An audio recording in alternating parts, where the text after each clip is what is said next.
So sister గారు చెప్పిన విషయంలో ముగ్గురు వ్యక్తులు ఎవరు? ఒకళ్ళు యేసు ప్రభువారు, రెండోది మరియమ్మ, మూడోది యోహాను. యోహాను గురించి ఒక మాట చెప్పాలని ఆశపడుతున్నా. సిలువ దగ్గర ఉంది యోహాను కదా. ఈ యోహాను చూడండి, పిలిచినప్పటి నుంచి ఆయన బాధ్యత కలిగి ఆడే ఉన్నాడు. ఆ బాధ్యత కలిగిన వారికి ఇంకో బాధ్యత వచ్చాడు. హల్లెలూయా. చూడండి, బాధ్యత కలిగిన వారికే ఇంకో బాధ్యత వస్తుంది. బాధ్యత లేకపోతే ఇంకో బాధ్యత ఎవరు? ఒక పనే సరి చేస్తే ఇంకో పని ఎవరు ఇస్తాడా? ఇవ్వడు కదా. సో బాధ్యత కలిగి యోహాను సిలువ దగ్గర ఉంటే ప్రకటన గ్రంథం రాయడానికి యోహాను దేవుడు కృప చూపించాడు. చెప్పండి గట్టిగా హల్లెలూయా. నూనెలో వేసి ఏడ్చితే చనిపోకుండా వీడు ఏ విధంగా నూనె వేసినా కూడా చావడం చెప్పి పద్మాస్తు దీపంలో పడేస్తే అక్కడ ప్రకటన గ్రంథం రాయటానికి దేవుడు యోహానుకి దేవుడు కృప చూపించాడంటే ఆమె అంత గొప్ప రోషం కలిగినాడు యోహాను తెలుసా. అందరు శిష్యులు అందరు చనిపోయారు, కానీ పరలోక రాజ్యం గురించి ప్రకటన గ్రంథంలో అంతా ఉంటుంది. అదంతా రాయటానికి దేవుడు ఎవరికి ఇచ్చాడు తెలుసా అవకాశం?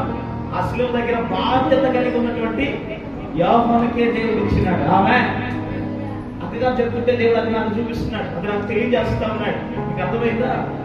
సో అది గొప్ప మర్మం. అది శిలువ దగ్గర బాధ్యత కలిగిన యేసే శిష్యుడు కనపడలేదు, కానీ ఆయన కనపడ్డాడు కనుక ప్రకటన రాయటానికి దేవుడు ఆయనకే అవకాశం ఇచ్చాడు. అవునా కదా?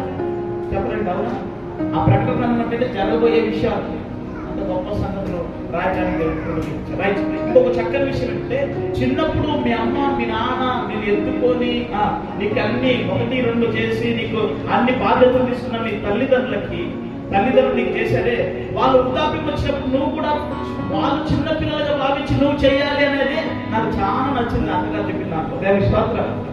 అవునా కదా? అలా చేసే కొడుకులు ఉన్నారా? అలా చేసే తల్లులు ఉన్నారా? ఈ రోజున కొడుకులు కూతురు ఎలా ఉన్నారు తెలుసా?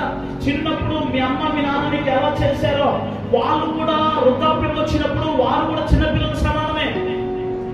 ఆ వృద్ధాప్యం వచ్చినప్పుడు వారు కూడా చిన్నపిల్లలతో సమానంగా ఉంటారు కనుక వారికి కూడా నువ్వు అలాంటి పరిచయం చేయాలి అన్నదే మనం నేర్చుకోవాలి. అందుకనే తండ్రి అయిన దేవుడు చూడండి, యేసుక్రీస్తు బాధ్యత తీసుకున్నాడు తల్లి మీద. ఆ తల్లి బాధ్యత శిష్యుడికి ఇచ్చాడు. ప్రియమైన శిష్యుడు అంట. యోహాను ఎవరు శిష్యుడంట? దేవునికి ప్రియమైన శిష్యుడిగా ఉన్నాడు. ఆ ప్రియమైన శిష్యుడికి తన ప్రియమైన తల్లికి అప్పగించాడు. చూడండి, మరియమ్మకి ఎంత ఘనతలో చూడ, ఎక్కడ చూసినా మేరీ మాత్రం గుళ్ళే కనపడతా. ఎందుకంటే దేవుడు ఘనపరిచాడు, అంత ఘనపరిచాడు మరియమ్మ.